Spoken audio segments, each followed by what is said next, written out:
అది అది అభిమానం, అది ప్రేమంటే గైస్. ఒకే జీవితం, ఒకటే రాజకీయ పార్టీ, ఒకటే నాయకుడు. ఈరోజు మనం గుండెల మీద చేసుకొని చెప్పగలిగేది ఒకటే ఓపిక ఉన్నంత వరకు కాదు, ఊపిరి ఉన్నంత వరకు.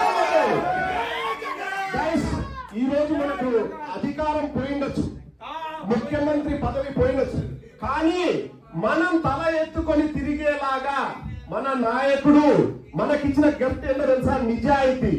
ఈ రోజు నేను ఒక వీడియో చూస్తాను, ఒక 2-3 నెలల క్రితం జగన్ చెప్పాడు, ఎమ్మెల్యేలు లేకపోతే పెద్దవాళ్ళతో వచ్చి మనం కూడా ఉచితాలు ఎక్కువ అంటే, నేను ప్రతిపక్షంలో కూర్చోవడానికైనా రెడీ, కానీ ఉచితాలు ఇవ్వను అంటే అబద్ధాలు చెప్పను, అలరి కాని హామీలు ఇవ్వను అన్నారు. ఈ రోజు రెస్పాన్స్ చూసారా? సోషల్ మీడియా దత్తరిల్లిపోయింది. ఎలా ఉంది? ఇండియాలో మొత్తం అన్ని కంట్రీస్ లో దాదాపు హైదరాబాద్, పంజాగుట్ట, కూకట్పల్లి, బెంగళూరు, చెన్నై, ముంబై, ఢిల్లీ, యూకే,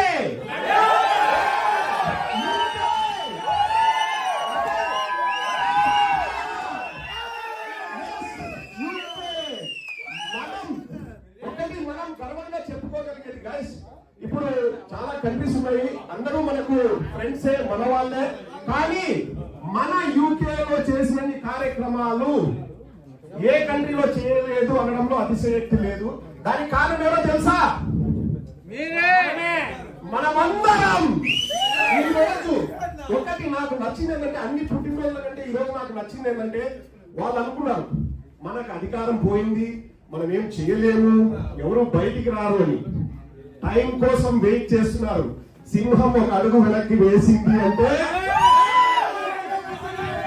ఇక్కడ ప్రతి ఒక్కరిలో ఒక సింహం ఉంది, ప్రతి ఒక్కరిలో ఒక కసి ఉంది. కాబట్టి మేము ఆనెస్ట్గా మేము ఒక 50 మంది వస్తారంటే 150 మంది పైన వచ్చారు ఈరోజు. ఎందుకంటే బికాస్ అది అన్న మీద ఉన్న ప్రేమ, అన్న మీద మనం చూపిస్తున్న గౌరవం.